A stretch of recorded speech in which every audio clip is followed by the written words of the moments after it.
नमस्कार, मैं हूं नगमा और आप देख रहे हैं हम लोग। आजकल एक हैशटैग चल रहा है, हैशटैग अवार्ड वापसी, क्योंकि अब तक 41 लेखकों ने सम्मान लौटाए हैं। इसमें कई तरह के, ज्यादातर साहित्य अकादमी का दिया हुआ सम्मान है, बाल साहित्य के लिए मिला सम्मान भी है, पद्मश्री भी है। ये विरोध है सरकार की खामोशी के खिलाफ। समाज के 3 बुद्धिजीवी की हत्या पर खामोशी। गोविंद पंसारे, MM कालबुर्गी, नरेंद्र दाभोलकर। कालबुर्गी को साहित्य अकादमी सम्मान मिला था, बावजूद इसके उनकी हत्या के बाद अकादमी खामोश रही। सरकार के 2 मंत्रियों ने लेखकों के सम्मान लौटाने की मंशा पर सवाल उठाए हैं। कहा गया कि मैन्युफैक्चर रिवोल्ट है। साथ ही मशहूर लेखिका तस्लीमा नसरीन, जिन्होंने कई बैन और फतवे झेले हैं, वो सवाल उठा रही हैं कि ये लेखक तब खामोश क्यों थे जब उनकी किताबों को बैन किया जा रहा था और उन्हें हाउस अरेस्ट में रहना पड़ा था। जहां तक विरोध का सवाल है, क्या लेखक दोहरे मापदंड के दोषी हैं, यानी कि ये जो डिसेंट है, क्या वो सिलेक्टिव है, क्या उसमें डबल स्टैंडर्ड्स नजर आ रहा है? तो इस पर हम चर्चा करेंगे और बहुत ही वरिष्ठ पैनल यहाँ पर मौजूद है। हमारे साथ मंगलेश डबराल हैं, जिन्होंने साहित्य अकादमी अवार्ड को लौटाया है। गुरबचन भुल्लर, पंजाबी लेखक, जिन्होंने साहित्य अकादमी अवार्ड लौटाया। मृदुला गर्ग, लेखक। मैत्री पुष्पा, लेखक और दिल्ली की हिंदी अकादमी की उपाध्यक्ष। और डॉक्टर संबित पात्रा, प्रवक्ता, बीजेपी। मंगलेश डबराल जी, मैं आपसे शुरू करना चाहती हूँ ये पूछकर कि जो तस्लीमा नसरीन कह रही हैं उसमें कितनी सच्चाई लगती है? उन्होंने कहा है, या उसको आप जायज मानते हैं उनकी शिकायत को, कि जब उन पे फतवे जारी हो रहे थे, उन पर बैन लग रहे थे, 5 फतवे, बंगाल के चीफ मिनिस्टर बुद्धदेव भट्टाचार्य ने उनकी किताब को बैन कर दिया और सुनील गांगुली जैसे वरिष्ठ लेखक, उन्होंने अपील की थी कि इनकी किताब को बैन किया जाए, तो ये इस तरह का गुस्सा क्यों नहीं दिखाता बैन के खिलाफ? देखिए, तस्लीमा नसरीन की लज्जा जब प्रतिबंधित हुई तो उस समय भी लेखकों की बिरादरी से आवाज़ें उठी और उन्होंने लिखा और तस्लीमा नसरीन पर प्रतिबंध का विरोध किया गया।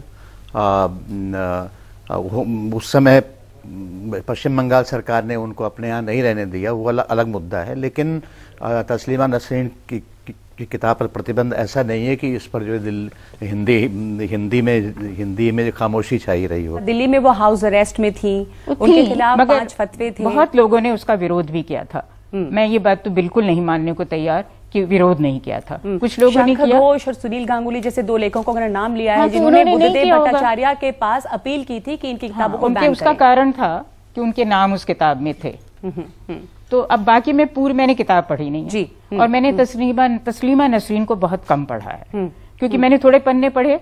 मैं लेखक बतौर लेखक पढ़ती हूँ जी, इसलिए नहीं पढ़ती कि वो प्रतिबंधित है, तो इसलिए मैं उस पर कमेंट करने लायक नहीं हूँ। हाँ, ये जरूर है कि लेखकों ने अपने पुरस्कार नहीं लौटाए, क्योंकि हमारे यहाँ प्रतिबंध लगते रहे हैं, बहुत सी किताबों पर लगे हैं प्रतिबंध, और ये एक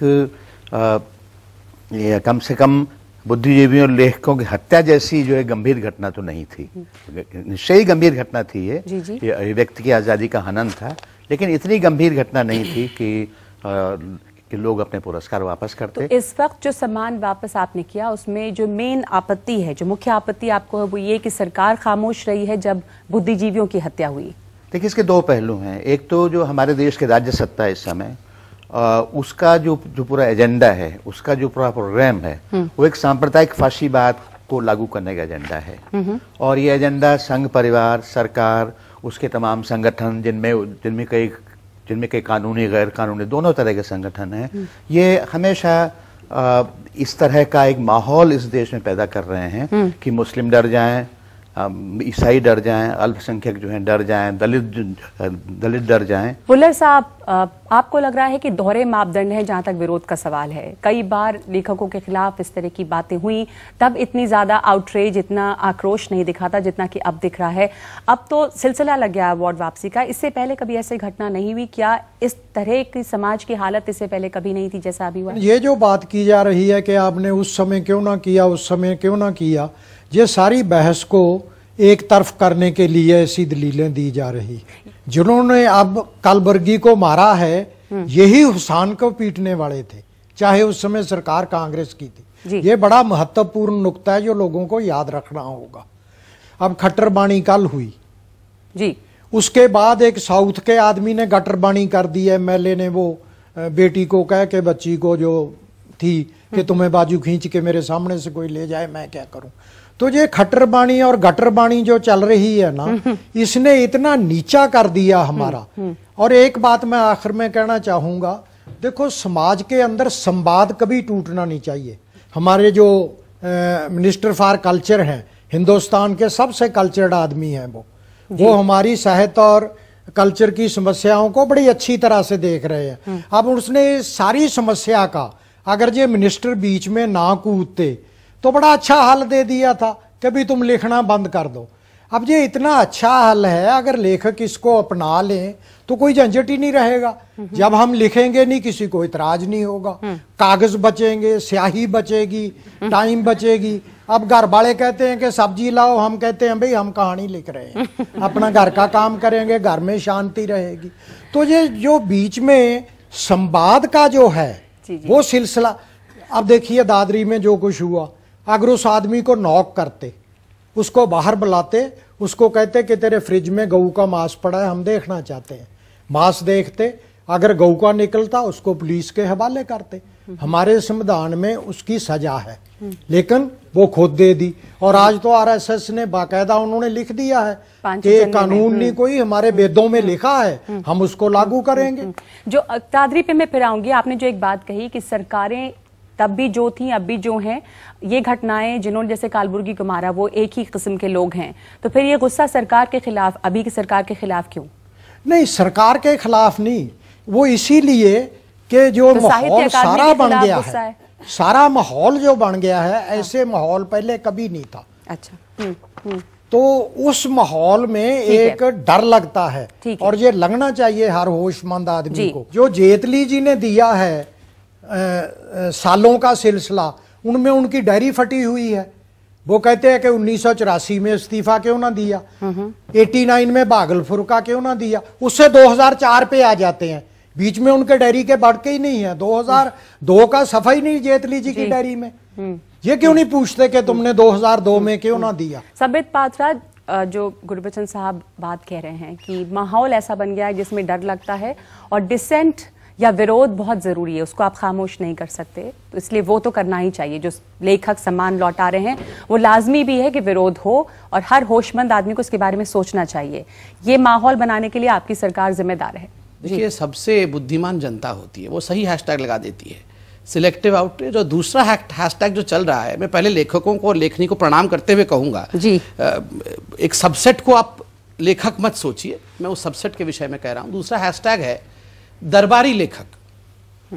वो जो सब्जी लाने की बात हुई थी ना, कुछ दरबारी लेखक थे जो किसी का सब्जी लेके आ रहे थे इतने वर्षों तक, और जब वो राजा हट गए हैं तो इनको लग रहा है डर का माहौल बना हुआ है। वो राजा कौन थे? वो 10 जनपद में रहते हैं। 41 लेखकों को भी शामिल कर रहे हैं जिन्होंने अवार्ड देखिए, मैं वो जनरलाइज्ड, ये भी जनरलाइज्ड कह रहे हैं, मैं भी जनरलाइज्ड कह रहा हूं।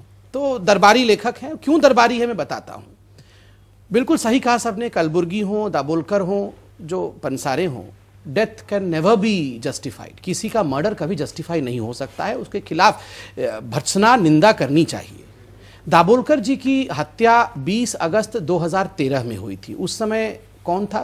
मनमोहन जी थे, जहां तक मुझे याद आ रहा है, प्रधानमंत्री। वहां राज्य में कौन था? राज्य में भी हम नहीं थे, दोनों जगह हम नहीं थे। कालबुर्गी जी की जो हत्या हुई है उस राज्य में किसकी सरकार है? कांग्रेस की सरकार है। 1984 की बात कहते हैं कि मत करो, 1984 को भूल जाओ। क्यों? हमने नहीं किया तो क्या हो गया, अब हम करेंगे। 1984 को क्यों भूल जाए? आप देखिए, नयनतारा सहगल जी ने आरंभ किया ये पूरा सिलसिला। वैसे तो उदय जी ने शुरू किया, मगर उदय जी हिंदी के लेखक है तो उसको मीडिया ने बहुत ज्यादा उठाया नहीं। नयनतारा सहगल जी से उदय प्रकाश जी को उठाया नहीं, नयनतारा सहगल से ही उठाया गया क्योंकि वो अंग्रेजी की लेखिका है। नयनतारा जी को 86 में यह अवार्ड दिया गया। 84 में 3500 सिखों का कत्लेआम, खून सड़कों पे बहा, मगर उन्होंने उस समय वो अवार्ड एक्सेप्ट कर लिया। उनको लगा नहीं, कोई डर का माहौल नहीं है, बहुत अच्छा माहौल है हिंदुस्तान में, अवार्ड लेना चाहिए। उस समय ले लिया। एक भागलपुर मत बोलिए, मलियाना मत बोलिए, मेरठ मत बोलिए, मुजफ्फरनगर मत बोलिए, वो सब मत बोलिए, केवल देखिए कि ये मोदी जी आ गए हैं, हमारा दरबार लुट गया है और वापस कर दीजिए। बहुत डर का माहौल हो गया है। मुझे तो समझ में नहीं आ रहा है, जब कश्मीरी पंडितों को घर से निकाल के मारा जा रहा था कश्मीर में सड़कों पर, बलात्कार और हत्याएं हो रही थी, उस समय ये दरबारी लेखक कहां थे? और माफ करिएगा, मैं उन्हें दरबारी लेखक ही कहूंगा पूरे डिबेट में। ठीक है, मैं आपकी बात समझ गई कि आप जो हैं वो सिलेक्टिव आउटरीच की बात कर रहे हैं और वो एक इम्पोर्टेंट उसका एस्पेक्ट है जिसपे बहुत लोग चर्चा कर रहे हैं, लेकिन इसके बावजूद आज जो हो रहा है क्या उसको आप नजरअंदाज कर देंगे कि ये पहले भी हुआ था इसलिए अभी भी होना चाहिए? गोपाल गांधी ने कहा कि ये सब पहली बार हो रहा है कि 3 बुद्धिजीवियों को मारा गया है और इस तरह की ये एक अजीब सा मोड़ आ गया है हिंदुस्तान के समाज में। कि ये कैलकुलेशन ऑफ डेट में गड़बड़ी है और गड़बड़ी क्यों हो रही है? 20 अगस्त 2013 क्या ये 1.5 साल के अंदर हुआ है? यही जो दरबारी लेखक हैं और इनके जो प्रोपेगेंडिस्ट हैं ये जा जाके पूरे विश्व में बताते हैं हिंदुस्तान में दलितों का, मुसलमानों का तो हाल बिल्कुल खराब कर रखा है, जीना दुभर हो गया है। और जब इमरजेंसी चल रहा था यही दरबारी लेखक रेंग रहे थे। पूरे इंदिरा गांधी के कहने पर जमीन पे रेंग के चल रहे थे। when they were asked to sit down, they were crawling। और आज उनको लग रहा है कि हिंदुस्तान का माहौल ऐसा हो गया है कि यहाँ निवेश नहीं होना चाहिए। एक गणेश जी करके दरबारी लेखक हैं, 12 करोड़ के उनके एनजीओ को फंडिंग होता है। अब फंडिंग बंद हो गया तो वो तुरंत माहौल बिगड़ गया, डर का माहौल पैदा हो गया। क्यों पैदा हो? पेन राइटर्स एसोसिएशन है कनाडा में, उनकी सेमिनार में उन्होंने भी एक लिखित रूप में ये स्टेटमेंट जारी किया है कि जो हिंदुस्तान में हो रहा है वो इस वक्त बहुत खतरनाक है और सब हम उसके राइटर्स के सपोर्ट में हैं जो अपने सम्मान वापस कर रहे हैं। मृदुला गर्ग, सम्मान वापसी जो हो रही है वो साहित्य अकादमी के खिलाफ गुस्सा, साहित्य अकादमी सम्मान वापस करना कब तक जायज है? क्योंकि ये जो समस्या थी वो मेरे ख्याल से लॉ एंड ऑर्डर की समस्या है, अगर सरकार जिम्मेदार है उसके लिए, साहित्य अकादमी नहीं। लॉ एंड ऑर्डर की समस्या मात्र नहीं है, जो पूरा वातावरण है वो असहिष्णु होता जा रहा है। इसको मात्र लॉ एंड ऑर्डर की प्रॉब्लम समस्या कहकर मोदी जी बहुत ही प्रखर बुद्धि के व्यक्ति हैं और बहुत ही प्रचंड बहुमत उनके साथ है जी। उन्होंने कहा कि ये उन राज्य सरकारों में हमारी सरकार नहीं थी। मैं मानती हूँ न कर्नाटक में उनकी ये सरकार है और न दादरी में उनकी सरकार है, मगर एक प्रधानमंत्री होने के नाते वो उस पर सिर्फ मात्र ये नहीं कह सकते कि वो दुर्भाग्यपूर्ण घटना है। दुर्भाग्यपूर्ण घटना हम तब कहते हैं जब कोई प्राकृतिक आपदा आ जाती है। ऐसे माहौल पर पहले भी हुआ, अगर उस पर प्रधानमंत्री ने उसका विरोध नहीं जताया तो बहुत गलत किया, और अभी भी अगर उन्होंने ये उनके हाथ में है कुछ हद तक कि वो ये बहुत कड़े शब्दों में कहे कि कोई भी ऐसी असहिष्णुता की घटना, कोई भी ऐसा फसाद हम बर्दाश्त नहीं करेंगे, उसके खिलाफ कदम उठाए जाएंगे। तो बहुत देर से और बहुत कम कहा, बहुत कम कहा। देखिए, सिलेक्टिव हमेशा रहता है मामला। 1984 में सिख नरसंहार का लेखकों ने जमकर विरोध किया, भोपाल गैस त्रासदी का नहीं किया जी। इमरजेंसी का लेखकों ने भरपूर विरोध किया, बहुत लेखक जेल में थे। मैं पात्रा साहब का बहुत सम्मान करती हूँ, उम्र में मुझसे बहुत छोटे हैं, इसलिए उनका मैं छोटे, अपने से छोटों को, अपने बेटों को अपना गुरु मानती हूँ। गुरु जी प्रणाम। मगर इमरजेंसी के दिनों में बहुत से लेखक जेल में थे। जगदम्बा प्रसाद दीक्षित का नाम याद आ रहा है क्योंकि हाल में उनकी मृत्यु हुई है, और भी बहुत लेखक थे। तो वो रेंग नहीं रहे थे। ये बहुत ही अपमानजनक शब्द है। नहीं, कहावत भी नहीं, आप अंग्रेजी की कहावत ना ही लेखकों पर लागू करें। तो ये वाले शब्द इस्तेमाल करना ठीक नहीं है जी। मगर ये हर बार होता है। जैसे गुजरात के दंगों पर लेखक जमकर बोले, तब निर्मल वर्मा की बहुत भर्त्सना हुई कि उन्होंने अपना सम्मान क्यों नहीं लौटाया। ये उनकी अपनी मर्जी है। अगर आप अभिव्यक्ति की स्वतंत्रता की बात करते हैं तो सम्मान लौटाना न लौटाना उनकी मर्जी है।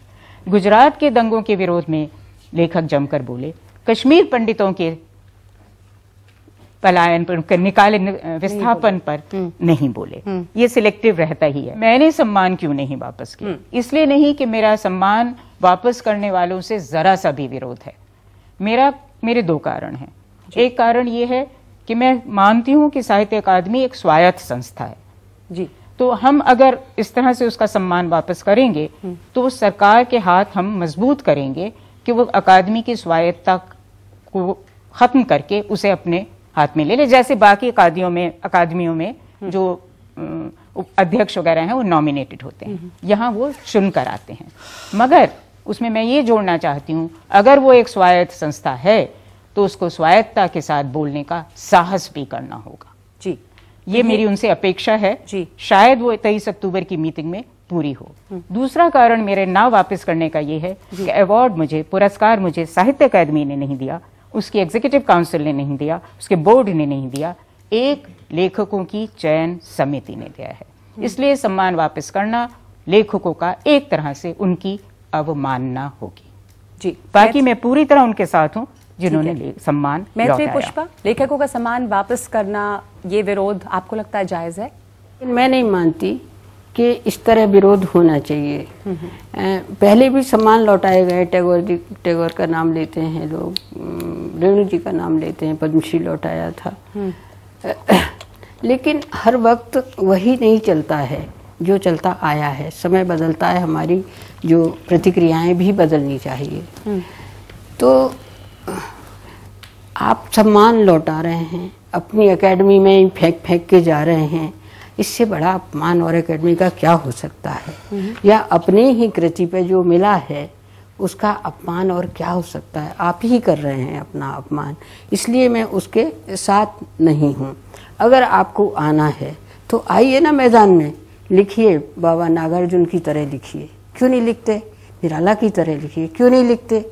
उतना मुझे तो कहीं नहीं दिखाई दिया अखबारों में या पत्रिकाओं में, इतना हिम्मतवर जो लेखन है मुझे नहीं दिखाई दिया। और मैं देख रही हूँ, मैं इंतजार कर रही हूँ कि वो लेखन आए, क्यों नहीं आता? आप तो तलवार से भी ज्यादा पैनी कलम लिए बैठे हैं। वो किस दिन के लिए है? इस दिन के लिए है। वो एक ने लौटाया, जैसे एक को देख के एक, मैं वो कहावत यूज नहीं करना चाहती, खराब लगेगी, है ना, एक को देख के एक लौटाने लगा। ये भी मैंने देखा कि जिसका मन नहीं है लौटवाने को, उससे भी जबरदस्ती लौटवाया। ये गलत बात। ये सवाल जो उन्होंने कहा है, आज तक किसी ने मुझे फोन करके या चिट्ठी लिखकर ये नहीं कहा कि आप सम्मान लौटा दें। दुविधा में सारे होते हैं कि अब क्या करें इस माहौल के कारण। तो एक आदमी कोई कदम उठाता है तो दूसरों को कई दफा ऐसे लगता है, कुछ और लोगों को, कि भाई हाँ, ऐसा भी किया जा सकता है।